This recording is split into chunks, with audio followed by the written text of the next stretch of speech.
Hello. Unafraid, finding courage and hope in uncertain times. Session number 4 today.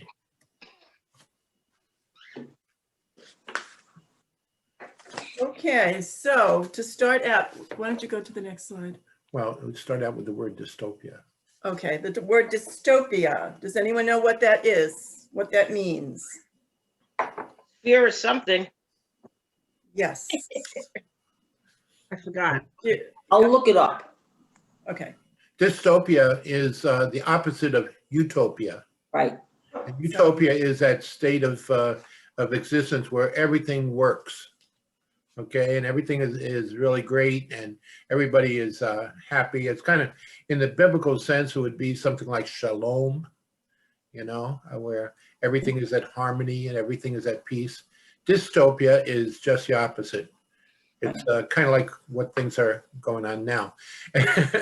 And some of the images here, you recognize the images that are on the screen? Oh, yeah. World Trade Center for one. Yeah, the Right. World Trade Right.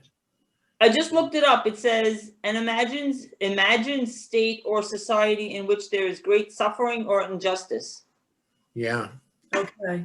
yeah, well, everything is working wrong, Mm-hmm. right? Right. We're getting Yeah. there now. Right. Okay. And there was that big fear back in December of 1999 about, you know, was it Y2K? Y2K. And there was always that fear that something was going to screw up all the computers and throw everything off, and airplanes that were in the sky that were computer driven and so on and so forth were going to all of a sudden crash, and you know, and all kinds of things were going to go wrong. And that kind of fear is Real. it's very it's hard to get away from, but it's there in our society, sometimes even in us. Mm-hmm. Right. Okay, so now to start off, we're talking about change. So obviously there's pictures here of What do they see? what do you see in these pictures? Yeah. Way back. Way back, way back. Yep. What are some of the items you recognize? VCR. Black phone. That black phone used to be in the church office when it used to be in the. Black and white TV. Manual typewriter. Yep. Black and white TV, the big TV in that stand. Clunky typewriter. What's that? The clunky typewriter. Right. Yeah. Right. In the middle there, what is that? VCR. VCR. It's funny how hard it is to remember, right? Yeah. And what about in the lower right corner? Yeah, the computer. A That's a phone has computer. more power than that now. A computer. Yeah, it's a Yeah. personal computer. And that computer there in the picture is probably almost as capable as your cell phone. Hot stuff, huh? But your cell phone is a little bit smaller. Yeah. So just as kind of a little fun activity, what would you say to somebody who's 20 years old? What's different from the way things were when you were growing up? Technology, mostly just the advanced technology. Specific. Be Yeah. specific. Oh, specific. There were no cell phones. Right? Played a lot of board games. Mm-hmm. Yeah. I think when we were growing up, we were more connected on a personal level. Yep. I remember waiting to get a color TV. My father kept saying, when they're perfected, And my uncle had one. When we used to watch The Wizard of Oz, we'd go to his house so we could see the Yep. color parts. Yeah, Dee and I were talking yesterday about, she was saying about Pastor Weaver knocking on their door. And in teen ministry, we were talking about Pastor Boshin. And, you know, we were saying how now, you know, the pastor would not go knocking on somebody's door to make a visit, you know? People aren't home. People don't expect that. My pastor knocked on my front door when we moved to Holbrook in '78 on Yeah. a Sunday afternoon. That wouldn't be done really now. They would make a phone call first and then maybe show up if they were Right. invited. Right. We'd never just show up. Right. Anything else? I remember the doctors doing house calls. Right. Yes. Yeah. Yes. Yeah, I had scarlatina and the doctor walked up the street from his office to my house. Yeah. Right. Mhm. They still do have calls for the geriatric patients, just so you know. What? They do. What was that? What? Still do make house calls, especially for the geriatric For the patients. yeah, for the geriatric. Yeah. So when I get to that stage, Lisa, I hope you're gonna remember that and send the doctor to my home. Yeah. Yeah, when you get old. Right. I'm not old now. The nurse yesterday said I look very good for my age. Wow. I think she was lying, but Oh, No. Well, for an 85-year-old, you do look pretty good. Is that blind, doctor? yes. yeah. All right. So can you think Well, of Dee, anything else? Dee, we'll be doing it together getting old. That's very true. Yeah, you too. Mhm. I remember when he was, actually, it was kind of interesting because Adam Hamilton and I are the same age and graduated high school together at the same time. So Oh, his memories of childhood were the exact same thing of mine. And one of the things that he brought up was when we were kids in elementary school, we had to do the air raid drills. yeah. Yes. Yep. I remember those. Yeah. And it was really weird. We had to look, and when he was saying what age he was, I'm like, oh my God, it's the same exact thing as me. So from his perspective, I really made a true connection, right, Claudia? Yeah, exactly. I thought the same thing. Even though I'm old, I did that too. Yeah, I did that too. I did Yeah. too. Yeah. But the point in his life was exactly what Claudia and I were in ours. That's Yeah. the interesting thing. So the perspective of being in 5th grade and doing those air raid drills and stuff. So we had different fears. You Right. know? Right. That's Yeah. it. That's Sure. it. Very different fears. Yeah. It's Yeah, okay. my uncle and aunt, they in Maryland, they built an underground shelter, and they Oh, wow. stocked it with water and food and all kinds of stuff in it. You know, what do you call it? A bomb bunker. shelter. Yeah. Yeah. Well, somebody that I know, their son bought a house just recently, and there was a surprise in the shed that the floor slid over, and you walk downstairs, and there's a whole bunker down there. Wow. Goodness. Wow. Yeah, That's scary. so they're still around, Wow. Get your guns now. and there were guns in it. The guy saved his guns in there, kept his guns in there. Wow. All right. So in this session, we're going to be exploring trends and changes that cause many people to experience anxiety and worry. And the purpose is to help us embrace the confidence in trust and embodied in Jesus' words in Luke, which hopefully will be the next slide.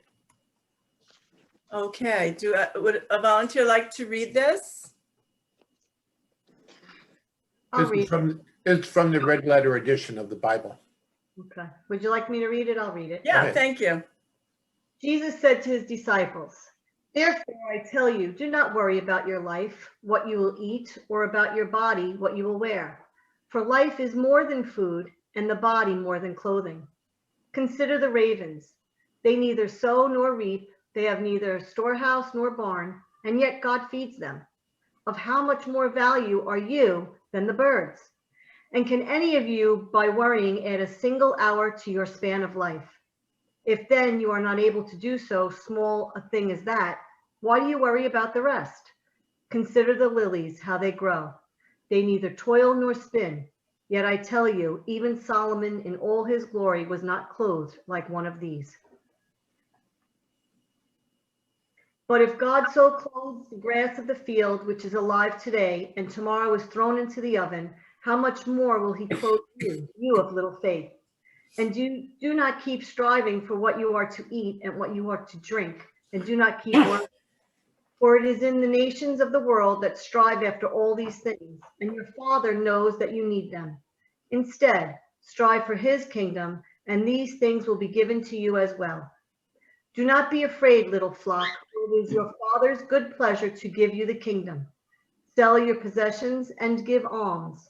Make purses for yourselves that do not wear out, an unfailing treasure in heaven, where no thief comes near and no moth destroys.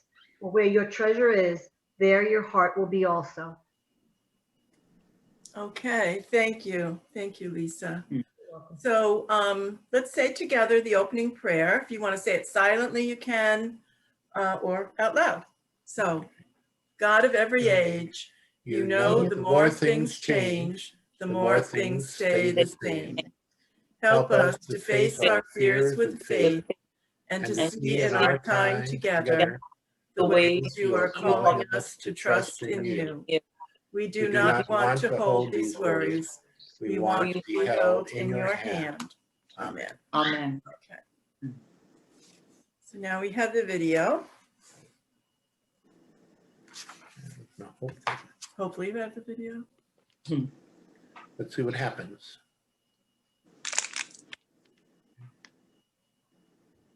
Keep your fingers crossed.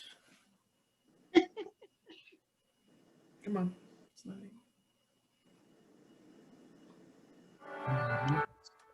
Can you see it? Nope. No, No? no picture. No video. Sorry. Do. We'll try that again. Hi.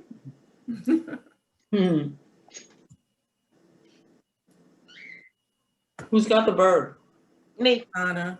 Anna. I'm in my room with the bird and the 2 dogs. Fun. Okay, now we have it.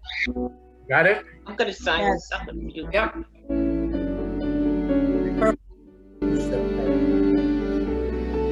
Well, we're glad to be back with you again today for this conversation as we continue to talk about being afraid and how we can live unafraid with courage and hope in very uncertain times.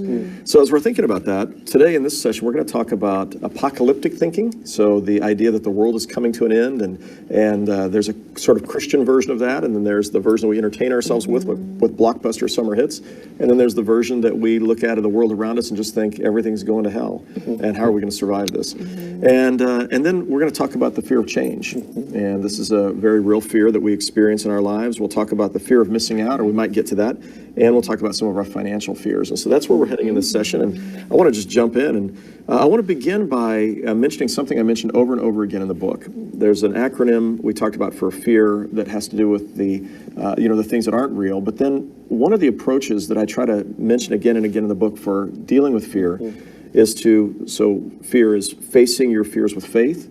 And that faith is not just our faith in God, but it's choosing what assumptions we believe, right? I think about in Hebrews 11:1, it says this, a very famous passage most people have memorized, but in the Common English Bible, faith is the reality of what we hope for, the proof of what we don't see. And so we're believing in things that we don't see, and we can either believe in things we don't see in a positive way, or we can believe the worst possible assumptions about things and find ourselves deeply depressed or really afraid. So face your fears with faith, examine your assumption in the light of the facts, attack your anxieties with action. And so often if we just rest in our fear and we don't do anything about it, we find it just continues to, it ruminates. We ruminate with it, and then releasing your cares to God. And so I want that to be sort of the backdrop as we talk about these fears. And when we think about apocalypse, I came to faith in Christ in a tradition where we heard almost every Sunday about the second coming of Christ, or the Antichrist was already here and present and alive.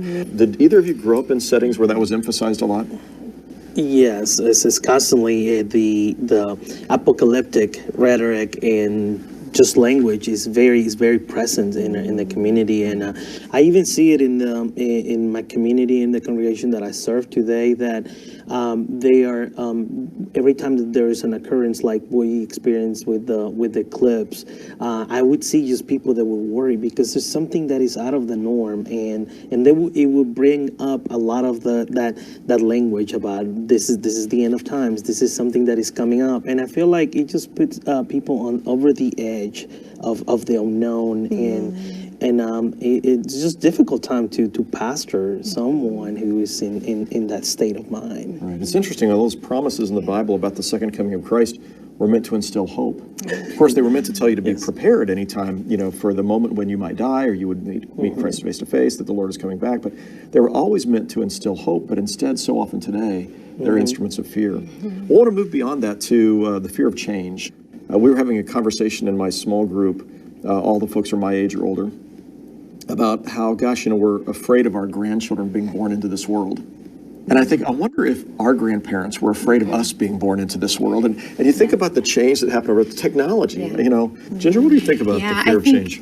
To go with your point on, as a parent of children entering middle school, we moms get together and we talk about, so what is social media doing to our children? And, it's the Elvis of today, maybe, of like, this is going to ruin them. This is going to take them down. This is, everything they do is documented and then used against them. And, so it's hard to be a parent, not just changing things in chapters of life, watching your children, but seeing the things that can go wrong and the factors out of our control and what it means to be a normal kid today. Looks like there's a lot of threats. And so I think that that's really where faith comes in of, God protect them, God help them make good decisions, help me mother, help me know what to say and what to do and when to intervene and when not to intervene. And but yeah, I live in fear of change for my kids. One of the things with change that I see is within the congregation, there's 4 generations worshiping together. And so, and each generation has their own experience with technology. So how do we merge those different aspects so that we have a meaningful worship for everyone? That is key. So I think part of what you mentioned is this fear of change, Carlos, leaves us unsettled inside. And sometimes when we're unsettled, then we begin to, our response to it is to react and to look at whatever the changes are and to just totally reject them out of hand. And I remember speaking with a man who was in his 70s when the internet was really coming on board, and he was really upset about the idea that you would have an email address and people could find you on the internet. And he said, I'm not going to have a computer. I am not going to have anything to do with this technology. And that was a reaction that we often have to that kind of change. So fear, that kind of fear of change, coupled with the fear of the other, often leads us, even as people of faith, to turn away from things that God is calling us to do because of our fears. It seems like that's a common occurrence. I want to talk about and wrap it up with the fear of finance. And I'm wondering, Ginger, how have you experienced, or have you ever experienced an insecurity about finances, a concern about finances, fear of finances? What does that look like? Tied to my calling, actually. So I felt a calling to go to seminary. I wasn't sure what God would have me do with it, but I felt like I needed to make that change and explore it. I was never going to reach the earnings that I had in the business world. But I remember journaling about it one night and praying. And the way that my lines of journaling worked out, I had the word scared, and then I think this is sacred work, and the scared and the sacred lined up. And if you flip the letters, scared and sacred are just the C and the A reversed. And I felt like looking at that journal page, I was like, this is sacred work and I'm scared, but maybe my scared is an indication that it's sacred and that I'm supposed to do that. And that journal page really became a moment of, I felt God speaking to me of, just flip the way you're looking at this and you're going to be okay. We wake up in the morning saying, if I'm so successful, why am I so unhappy? And that's how I felt in my business career. Now I feel like I have a sense of meaning. I don't have as much money, but I wake up excited about what God will do with me today. That's awesome. Well, that's a great conversation we've had today. And I'm anxious for the folks who are watching this to have your own conversation today about these things. Thank you so much for sharing with us today. I have with me today Jerry Steed. He is a remarkable leader. He's been CEO of many companies, CEO of NCR, Legion Corporation, Ingram Micro, IHS, and now most recently IHS Markit, one of the leading information providers in the world. And I've had a chance to know Jerry for some time, and I've just appreciated and respected his leadership so much. And Jerry, today we're talking about fear and the role that fear plays, in particular in the areas of finances, in the areas of leadership, and how fear changes the game when it comes to what's going on in our world around us. And I'd love to just ask you a few questions about this. I wonder, could you say a word about the role first that fear plays when it comes to the markets? Let's talk about that first. Yeah, uncertainty creates fear, Adam. And a good example is when a company misses an estimate, that creates uncertainty, which creates great fear. I will say we're in a remarkable time right now, because in my view, in all the years I've led companies, there's more global uncertainty than I've ever seen, and yet the markets are are, I was going to say tending, they're not tending, they're actually ignoring a lot of it. Interesting. So let's talk about as a CEO of a company and how fear, where do you see fear at work among employees? How do you manage to fear? Well, that's a great question. I believe the really great leaders over-communicate. I try to all the time about change, because the thing that creates the most fear for any person, any team, or any organization, again, is uncertainty. So, for example, when we announced the merger of IHS Markit, very big deal, both teams with over 15,000 people around the world, I got deluged, as I expected, with questions. What's going to happen here? What's going to happen there?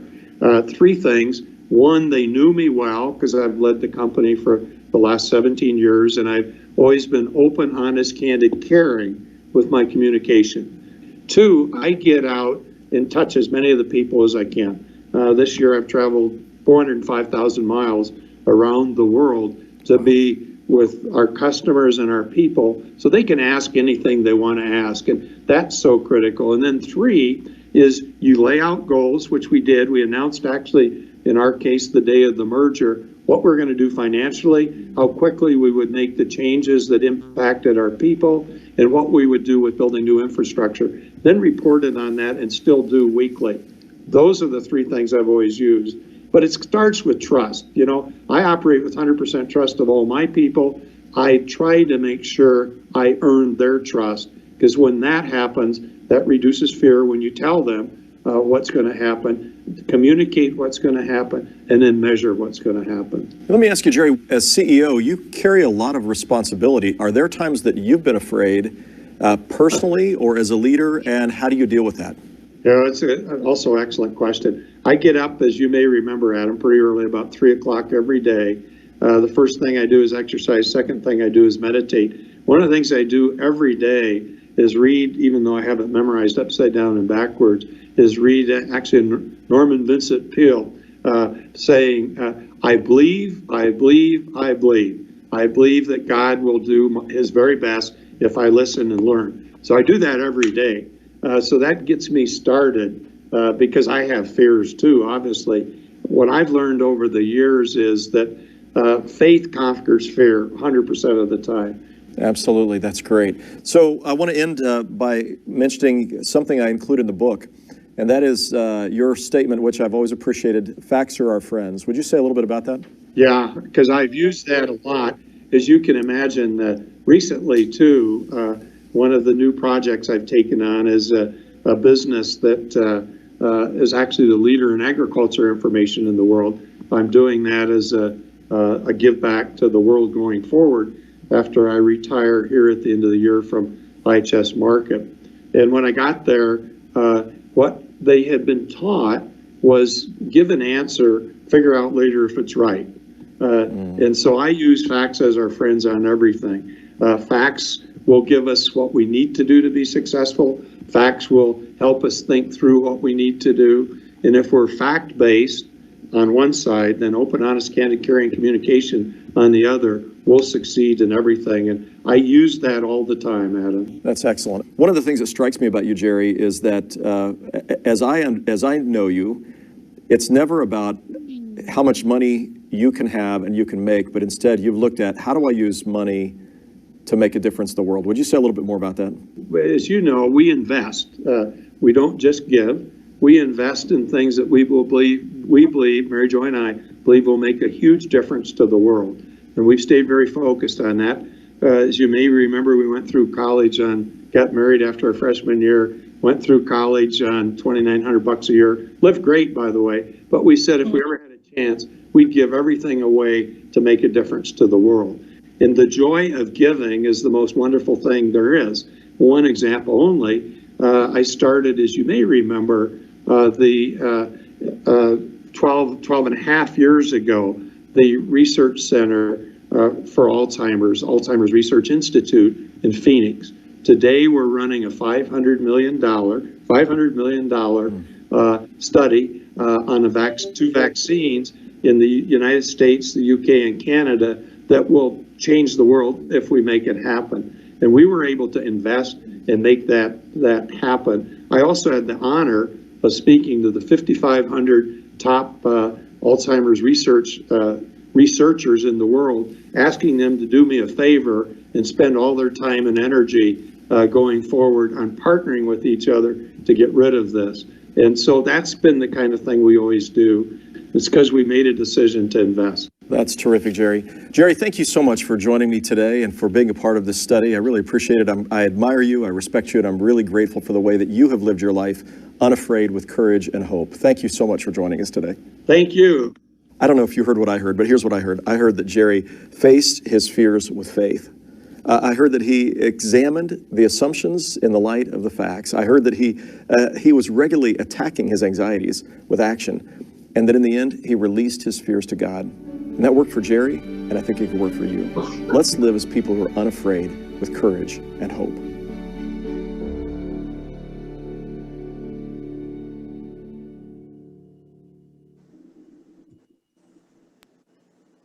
Okay. Okay.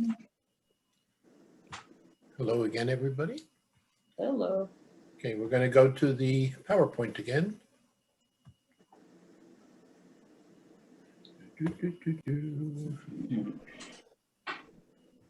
This works. No, it doesn't work.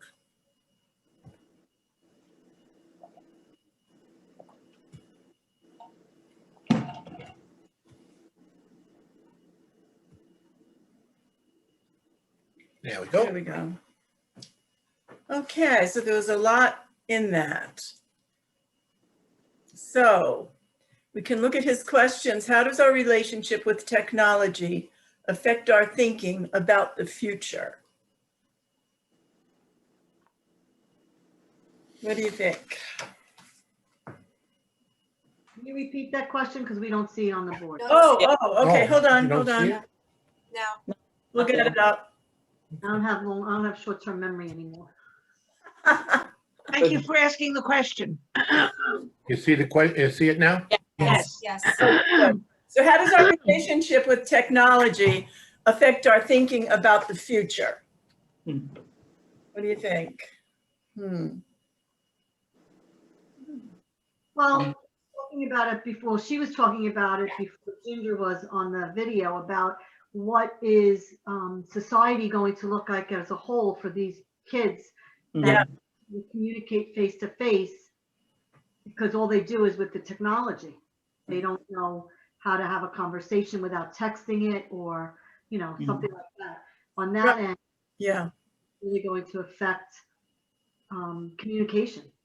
Yeah, I mean, I can experience from my work with the adolescents, the technology has such an impact on their lives. And we actually researched, well, is there anything really that parents can do to help that? And we really couldn't find any answers, to say, well, this is what's going to make it better. I think it's very frightening. The only answer that I could ever give parents is just keep your relationship as open as you can with your child so you know what's going on. But I can't tell you the stories of things that kids would tell me about how they were affected by technology and things on the internet. It's really terrible. Any example? Well, like I remember one girl was saying, every morning I wake up and I turn my phone on and I see pictures of these people and they look so good. And I'm like, I'm never going to look that good. This is every morning how she would wake up and start her day thinking about herself, Yeah. And then, of course, there were all the lies that were spread and, all the, if something happened and it was spread through the whole school and, it just went on and on and on and on. So. And nowadays, of course, there's more attention being given to the way technology can manipulate information so that you can't get information about things that might be good to know about. Like this morning, I was watching on the news, and there was an author who was being interviewed, and he had an article in a publication, And so while I was in bed, I Googled him, and I Googled my cell phone is responding to that. I checked that out, and I looked for the article, and the article popped in there for about 5 seconds, and then it disappeared. And then I got a screen that said that this is not available. And I thought that was very interesting, because it was almost as though it was being, I was being prevented from being able to read that Right, article. it was taken down, right? It was taken down while I sat there, while I laid in bed. Yeah. Right. Yeah, it was kind of scary. So it can also affect, how we think about our present, much less the future. Mm-hmm. Oh, yeah. Yeah. There was a doctor today that said, if all goes well, we won't have to deal with COVID for decades to come. Wow. I don't know about that. That's interesting, yeah. Yeah. But there's also some positivity about technology. I mean, Oh, yeah. The opportunity to get things instantaneously, information. Yeah.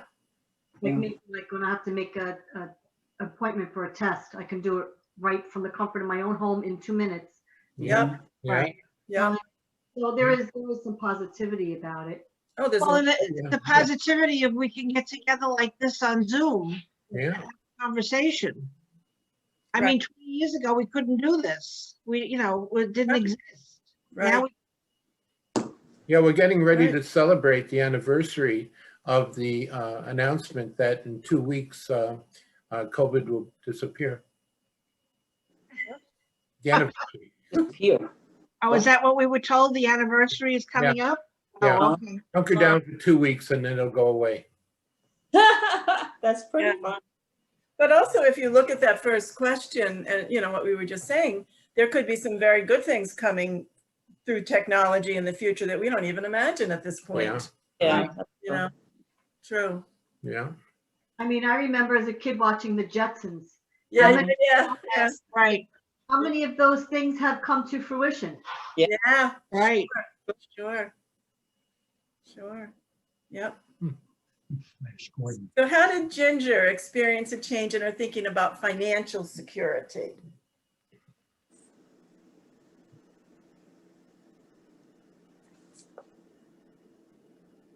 Well, the business job she was doing, she was making more money, and then she decided to go into ministry and deal with or accept less pay, but you can also adjust your lifestyle to make that work. So Right. And she talked about how when she was journaling about being scared and what she's doing is sacred and how they were the Yeah. right. That was so cool. Yeah. Lined up when she was writing it. Yeah. Yeah. And that she chose those words. I mean, that could have been any word. Yeah. Yep. Yeah, it made me think about the relationship between those two words and how, from my perspective as a pastor, there are people who are scared about things that are sacred. I can recall at one point, I had some people who were new to our church, a class, and I brought them into the sanctuary, and I tried to give them, the 25-second tour of the sanctuary. And there were people who were afraid to step up in the chancel. Yeah, there are. Because that's sacred space. Yeah. So yeah, there are things that are sacred, and people can be scared. Okay. So why did Jerry Steed feel that communication was critical in helping his workers face uncertainty? Because you can communicate and trust, you build the trust up during communication, and that allays the fears. Yes, knowing the facts and Yeah. trust. Mm-hmm. Yep. And you think about today, I don't even want to get too much talking about it, but communication is so skewed in our world that you don't know what's true, and it leaves a Right. lot of uncertainty, you know. Exactly, right. Depending on what station you're looking at, Absolutely. you know, you don't know whether the news is true or not. Right, Yes. right. In his case, he, of course, he was talking about a business where he had a relationship with the people. And so communicating with them was a way of helping them to get answers to their questions, but also to ask the questions that they needed to ask. Mhm. And that's important too. I mean, he totally made himself available by flying all those miles. I mean, he said he went all over the world creating that trust communication. Yeah. Right. Yeah, and that kind of fits with his next question. Why does Jerry Steed feel that facts are our friends, and how do facts influence our actions?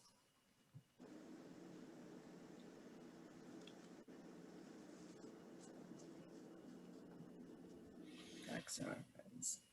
Well, when we know the facts, we can deal with things more realistically because we know what's actually going on. Right.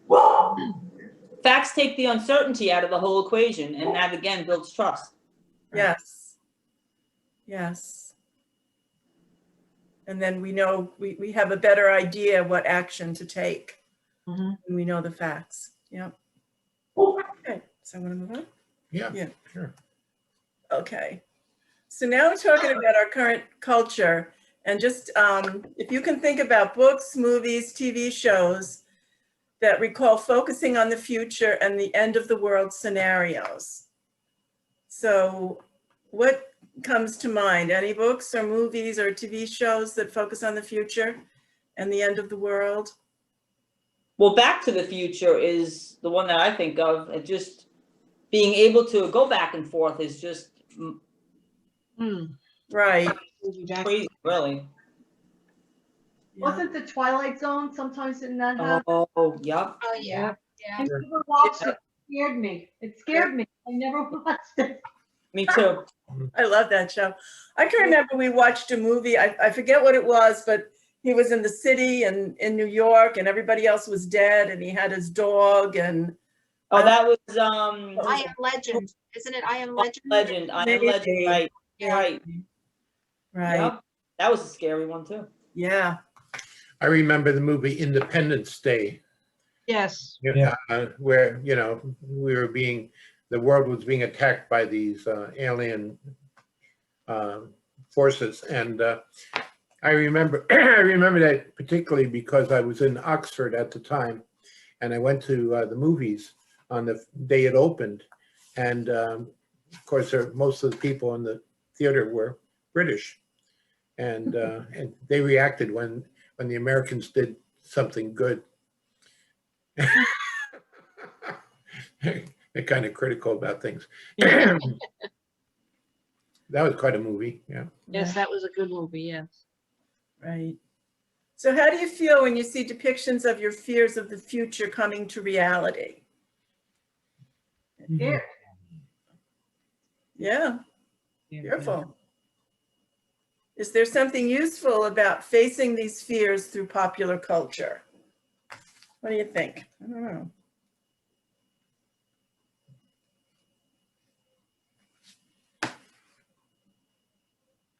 Perhaps the question should be modified a little to say,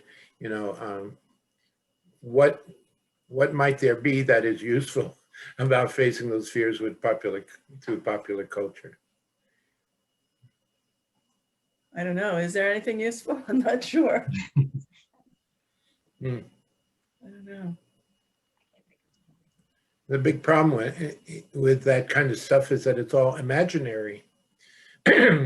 And so, if you can imagine a terrible thing, you can make a movie out of it. Mm-hmm. Yeah. Good questions to think about. Right, right. So now we turn to the biblical vision of the future of the world. So would a volunteer like to read from Revelation? Sure, I'll read it. Thank you, Claudia. Then I saw a new heaven and a new earth, for the first heaven and the first earth had passed away, and the sea was no more. And I saw the holy city, the new Jerusalem, coming down out of heaven from God, prepared as a bride adorned for her husband. And I heard a loud voice from the throne saying, "See, the home of God is among mortals. He will dwell with them. They will be his peoples, and God himself will be with them. He will wipe every tear from their eyes. Death will be no more. Mourning and crying and pain will be no more, for the first things have passed away." Sounds good. The last line, I like the last line. Right, right, right. So what are the elements of the biblical vision of the new heavens and the new earth? No pain. What? There'll be no pain. Yeah. Yep. Death will be no more. Yeah. Right. God himself will be with his people. He will wipe every tear from their eyes. Right. I think the fact that it's called a holy city is affirming the fact that it's not just out there in rural environments, but it's where people are. That's true. Yeah. It comes down out of heaven from God, you know, which is the opposite of the way we think. We think we have to go up to heaven, but here heaven is coming down to earth. Never thought of that. Yeah. And God himself is the one who occupies this new vision. Yeah. The second question. I know. So how might this vision of God's future change the stories we tell about the present?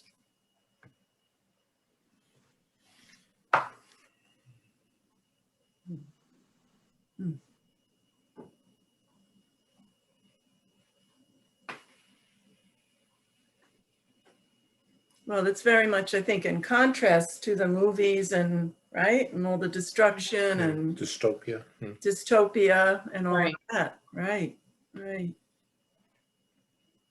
right. Yeah, it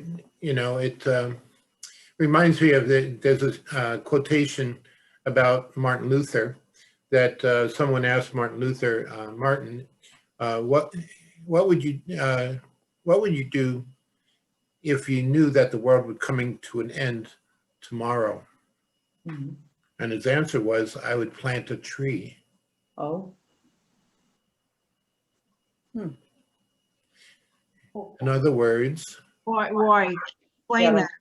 I don't get that at all. that was, well, he was planning to plant a tree that day.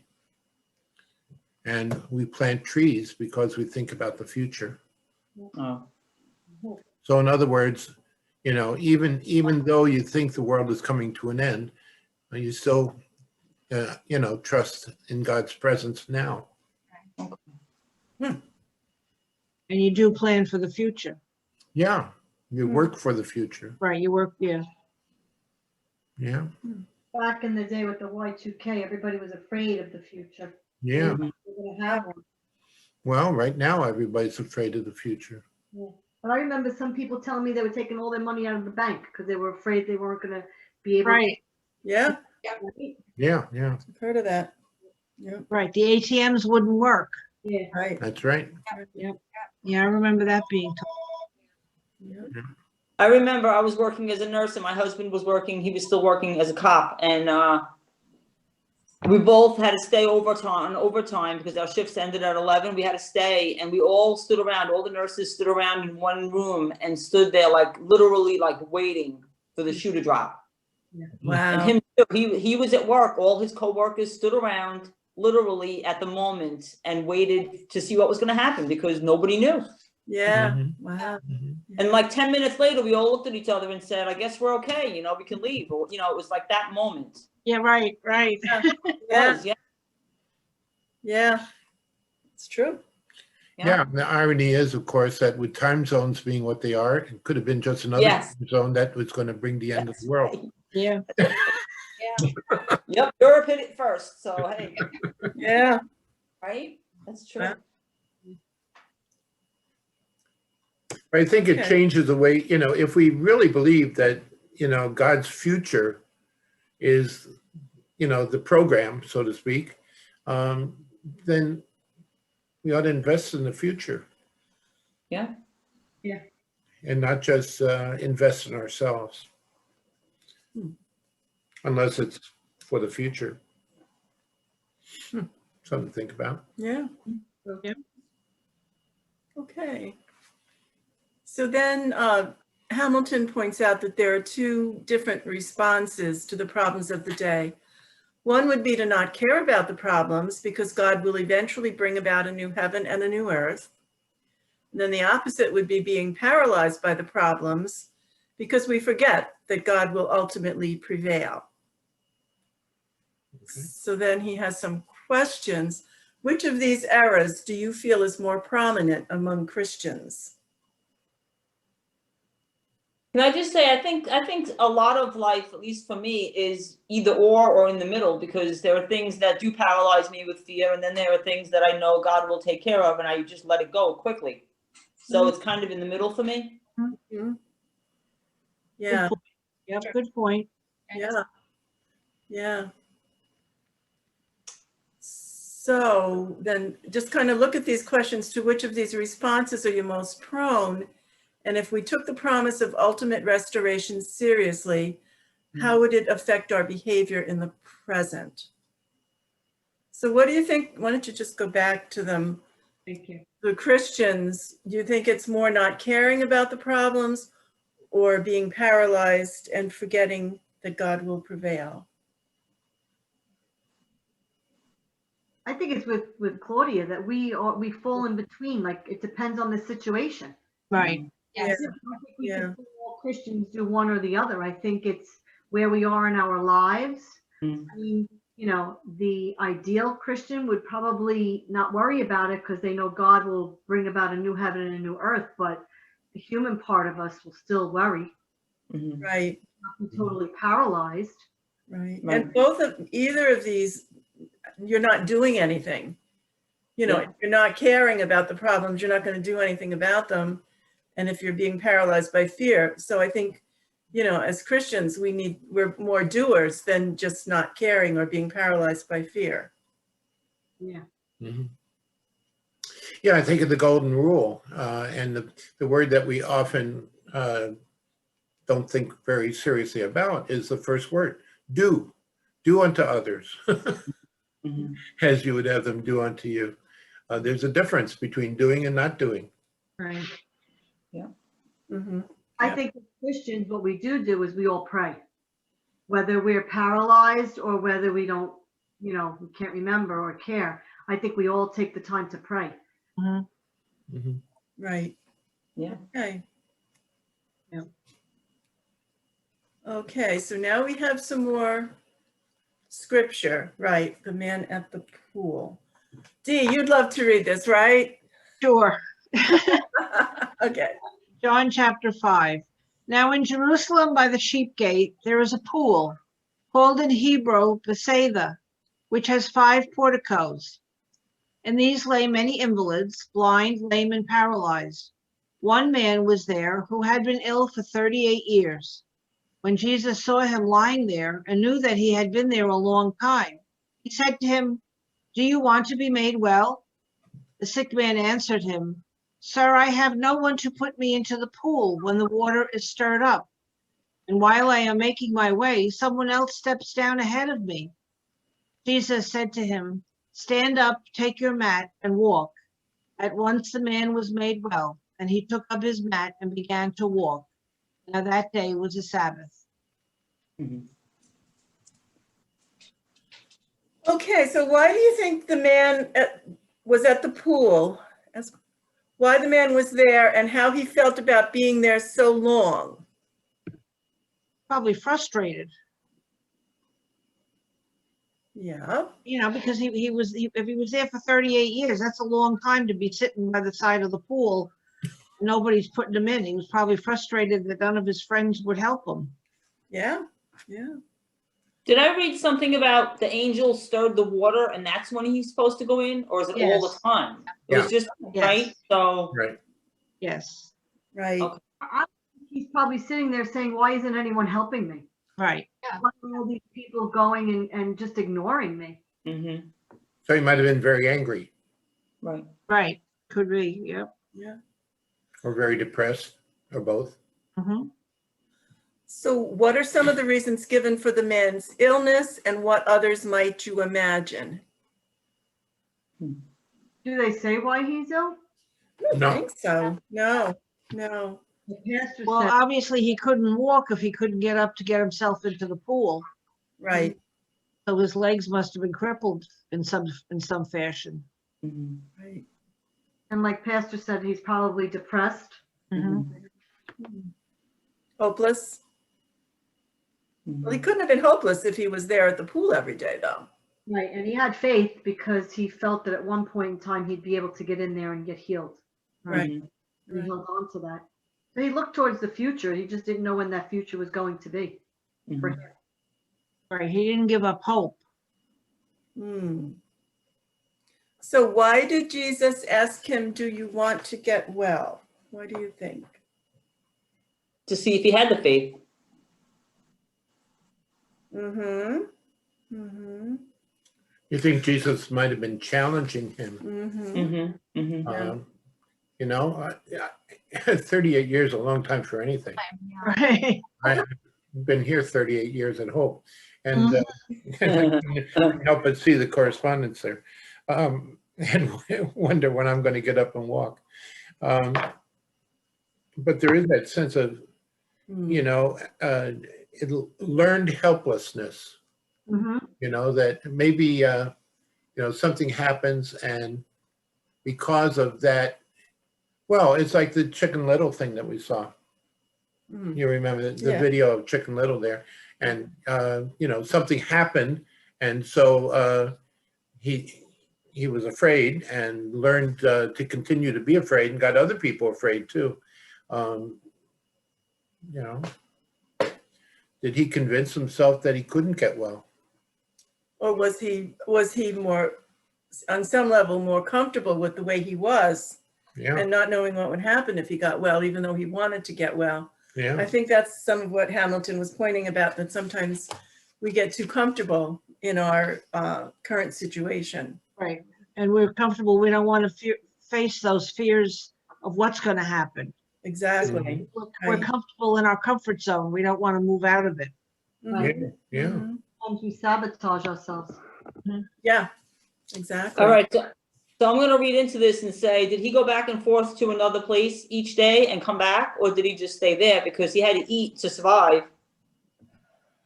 Well, good question. That's a good question. Yeah. I don't have an answer to that one. Yeah. It's a big area. Dee and I were there a couple of years ago, and it's a very big pool. Yes. Didn't have any water in it now, but it was a huge area. As big as, you know, I would say probably as big as our church building. Yeah. The whole, you know. Yes, I would say that too, yes. Yeah. Okay. So getting beyond the fear that is distressing you. What do you think Jesus would say to you about a fear that is distressing you? Let go.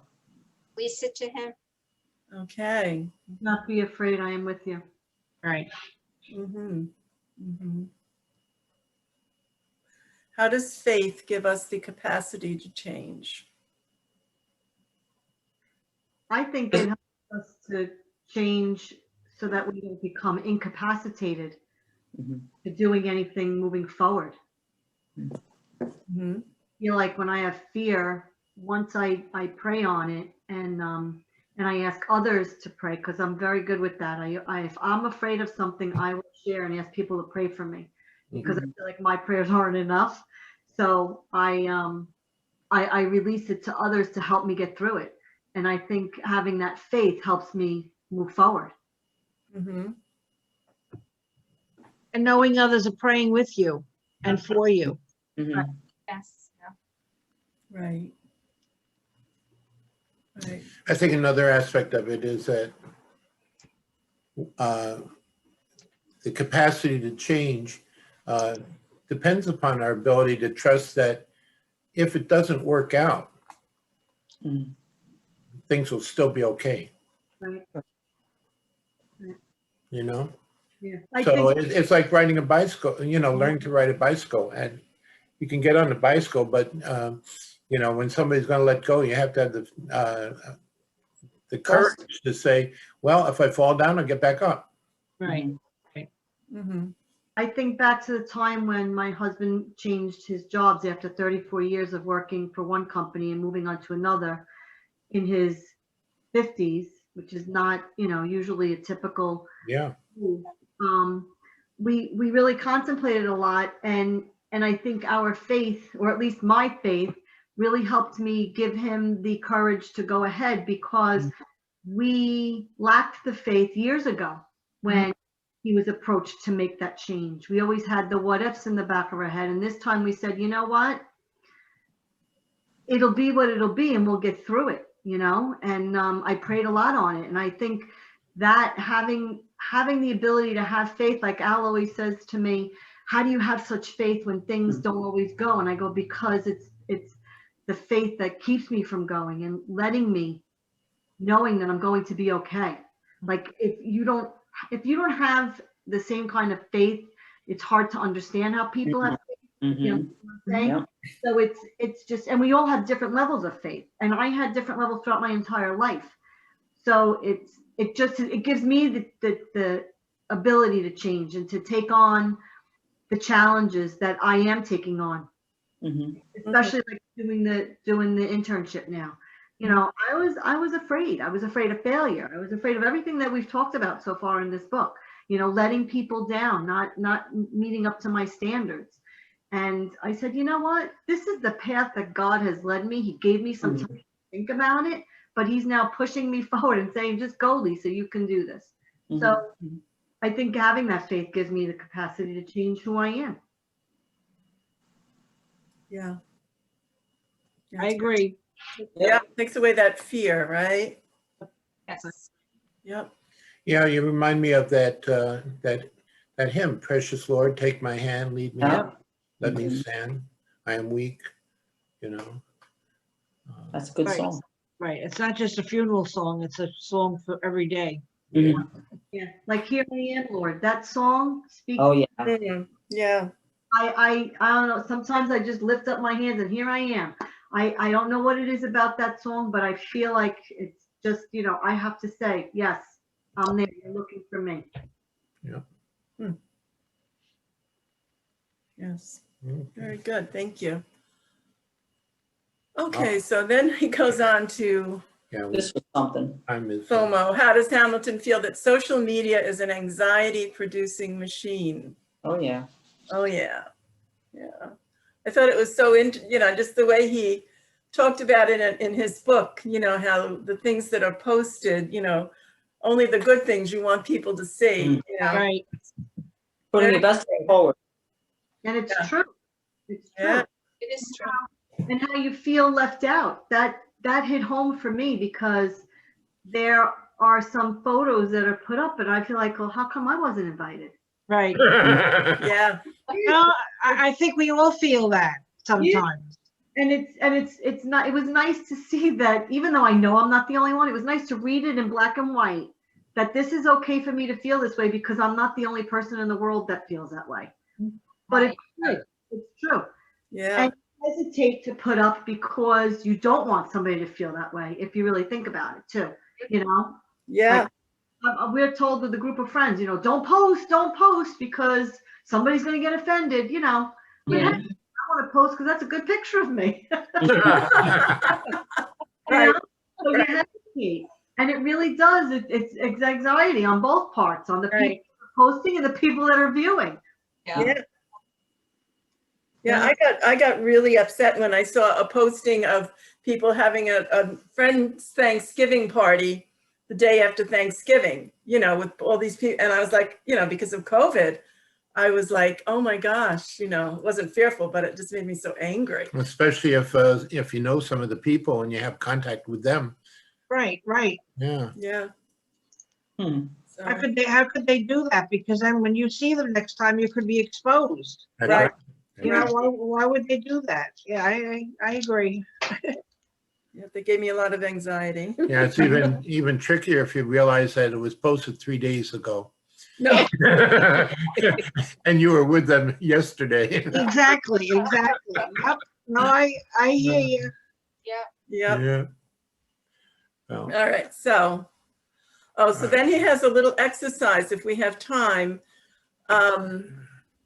yeah. Think about it. Think about, right, what makes a good post. Think about your day and what makes a good post. And what would you have not posted that would have made a bad post? And what have you learned about the anxiety producing machine? Which I think is what we were kind of talking about, where most of us would post the good things, although I don't know. Yeah, but you're a good thing. People like you were saying, people posted a picture of them all getting together for Thanksgiving. Right. But it was not really a good post because they weren't socially distant. Right. Yeah. Right. So even though when I went away to Florida for Christmas, we took pictures with family and we didn't have masks on, but I didn't post them because I didn't want to, oh my gosh, any of my coworkers see. Yeah. Yeah. Even though it's a good post, it can be construed as a bad post. Right. Yeah, that's true. Right. Mhm. Right. Right. And a good post can be construed as bad post by one person out of 20, and that makes it questionable. Right. So there's all these gray areas in there about posting stuff. Yeah. So that's why I don't post anymore. I don't post. Yeah, I don't go on social media, so. I do. To me, it's scary. There you go, scary. Yeah, well, also, I tend, when I do post something, it's often a remark or a comment, and I would guess at least half the time, the comments that I make can be misinterpreted because they're kind of stupid, So the people, people on the other end could be really offended by something that was actually just a wisecrack on my part. Right. Yeah, I remember there was and this literally happened. Somebody was coming out of church on the last Sunday of December, and I shook hands with them, and I said, "See you next year." And after that, they stopped coming to church because they were offended. What? Because they interpreted me as saying, "Oh, I only see you once every year." Yeah, and I was just making the joke about the fact that next time I see you, it'll be a New year. Yeah. New year. Right. So, oh gosh, wow. You can create a lot of hostility with posts. Yeah. That's horrible. Yeah. Yep. All right. Our time is moving along here, so. Yeah. Oh, and then, he talks about finances, making a budget, avoiding debt. That's good. Avoiding debt is a good thing too. using your debt only for your health, your car, right? Living 2 steps below your means, set a goal of giving 10% of more of your income and save at least 10%. So if any of these principles eased your anxiety about finance, and is there one principle maybe you could just think about you would like to work towards, and what actions could you take toward living this out? Yeah.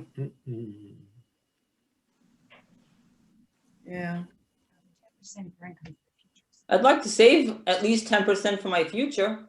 Yeah. And a little nest egg, as they talk about. Yep. Yeah, that's a good thing to do. Yeah. This year was the first time I actually increased my percentage of giving, not only to our church, but to other organizations that I feel, and I feel comfortable. I'm not fearful because I've always donated a few bucks here or there. This year is the first time I've actually set a goal for giving away a certain percentage, and I'm okay. Like, it's amazing. Yeah. It's available, and so that was a big change for me. Yeah. Yeah. Yeah, in a sense, he's saying live on 80%. Yeah. Yeah. It's good if you can make those adjustments. Sometimes you're locked into things, Mhm. especially if you're, paying for things like a mortgage or car expenses, things like that.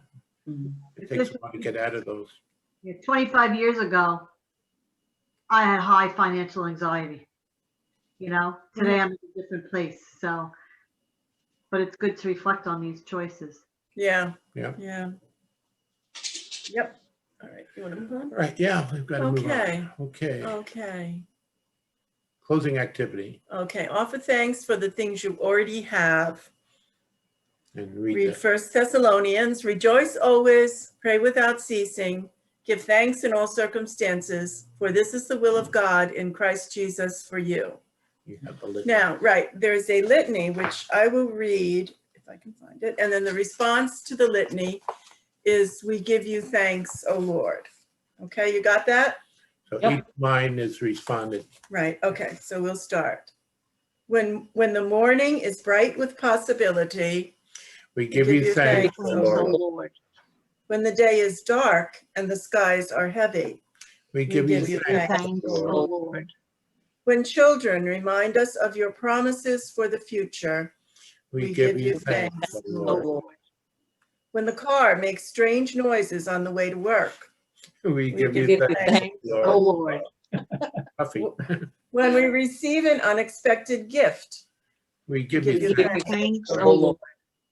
when the bill is more than we expected and the bank account is low, We We give you give you thanks, thanks, O Lord. when we lose unwanted pounds on the scale, we We give We you give you thanks. thanks, O Lord. When weariness and illness drag us down, We We give give you you thanks, thanks, O Lord. Oh, Lord. when a moment with a friend makes us want to share the joy, we give We you give you thanks, thanks, O Lord. when a memory of past hurts brings us feelings of shame, we we give We you give you thanks, thanks, O Lord. in joy, in sorrow, in good times and bad, in life, in death. we We give give you you thanks, Thanks, O O Lord. Lord. Very nice. Okay. So our closing prayer, shall we say it together? Sure. Okay. God of lilies and sparrows and the grass of the field, we hear hear your your call call to to spend spend no no worry worry on the on the things things we of call all necessity. necessities. We want to you trust in you. We release our cares to you. We We walk into the future, Future, knowing knowing we we are are in your in hands, hands, and in and all in things, all things we give you thanks. Amen. Amen. That's a nice prayer. Yeah. Yeah. So, okay. Right, there we are. All right. You still Thank you awake? very much. Yeah. Thank you. Thank you. Yes, thank you. Well, next time we have The another, last one. the last session in this, and Right. that is actually the day before Ash Wednesday.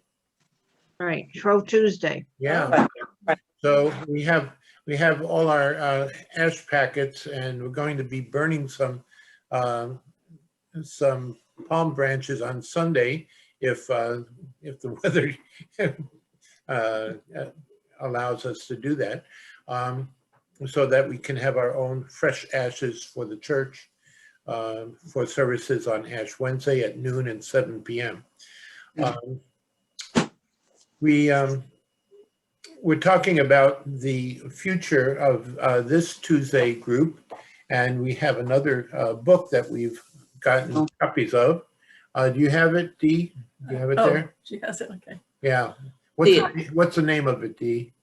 Entering the Passion of Jesus, a beginner's guide to Holy Week.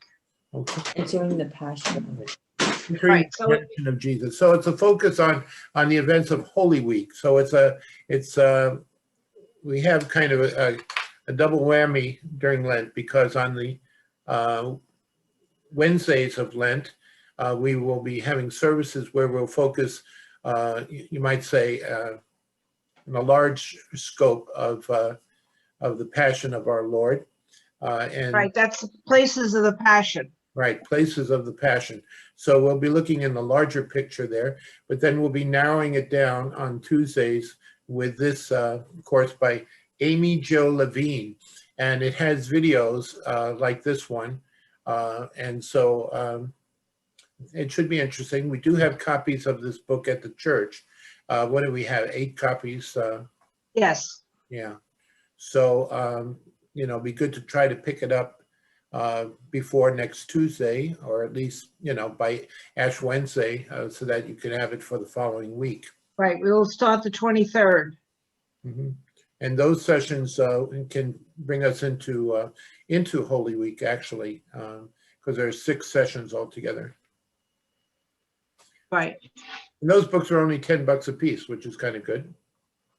And again, you know, we don't always get all the money that we lay out for these books, so it's fine.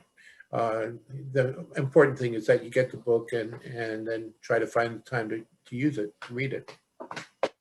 If anybody needs one, I can drop one off. Okay, Donna, I'll drop one off to you. Yeah. I have a thing down there. Donna Howler left me the pop. Oh, your pancake mix But I is have to here. pay her too. Well, you can mail her a check. Okay. Mail That her what a you check said? for $5. Okay. I'll bring you pancake mix when I bring the book. Okay. I'll put That's $5 good. in an envelope and give it back to Dee. Or you can give the Do that $5 too. back to me. You can do that. too. Okay, but I want to pay for this book, and wait, this I didn't pay for anything so far. How Well, the much was old book is 17, the new book is 10. Okay. So give me a check for 27. Wait, Well, if you're gonna pay for both, oh no, that's right. 10 and 17 is 27. And I then can give do me a that. $5 bill. Bye, Lisa. Give me a $5 bill for Donna Howard. I could do that. Okay, very good. All right. I could do that. Just you gotta give me a heads up when you come in, though. Maybe Friday. I'll text you. Okay. It depends on the weather Friday. Yeah, because I have PT. I don't know what time. It depends on the weather Friday. She'll call I'll before text she you. comes. Whether or not you're coming. Don't forget, tomorrow we have the books, the hymn sing at 12 o'clock. That's right. The hymn sing is at 12 o'clock, and Dee is I going wanna to be leading that. Dee will Right, be it's on the leading that. Transfiguration songs. Yep. What about the hearsing? The what? The hearsing. The rehearsing? Oh, That's it. next time we'll have a rehearsing. This time we're having a No, hymn we're sing. only doing male songs. Thanks. Okay. Good, all right, guys. Take care, everybody. Take care. All right. Bye. Wrong. Bye. Okay, Pastor, Have a I'll good- see you tomorrow morning. Okay. Yep. Sometime like about 10-ish or so? Yeah.